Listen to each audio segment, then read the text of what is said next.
Since the adoption of the Indian Constitution in 1950, India has experienced the following instances of emergencies. National Emergency, Article 352(a). The first national emergency was declared in 1962 during the Sino-Indian War with China. B. The second national emergency was imposed in 1971 during the India-Pak War. C. The third and most well-known national emergency was declared on June 25, 1975, and lasted until March 21, 1977. This period is commonly referred to as the emergency, and was imposed by then Prime Minister Indira Gandhi.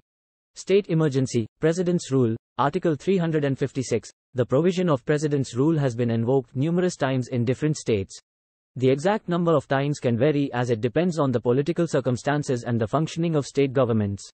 Some notable instances include: A. In 1951, President's Rule was imposed in the state of Punjab. B. In 1980, President's Rule was imposed in the state of Jammu and Kashmir. C. In 2019, President's Rule was imposed in the state of Maharashtra. Financial Emergency, Article 360. India has not yet declared a financial emergency since the adoption of the Constitution. The provision of Article 360 relating to financial emergencies has not been invoked to date. It is important to note that the declaration of emergencies is a serious step and is intended to be used sparingly in exceptional circumstances. The Indian Constitution provides checks and balances to ensure that emergency powers are not abused and are subject to review by the judiciary and parliamentary approval. The Indian emergency refers to a period of time from 1975 to 1977 when a state of emergency was imposed throughout India. Here are the details. Imposition of emergency. The Indian emergency was declared on June 25, 1975, by then Prime Minister Indira Gandhi.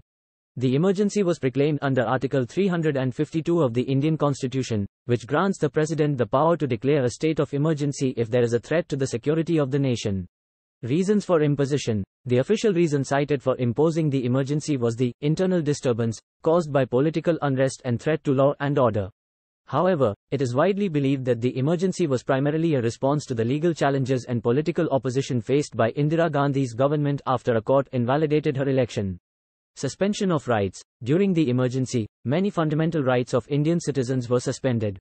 The government imposed strict censorship on the media, leading to a severe curtailment of the freedom of the press and speech.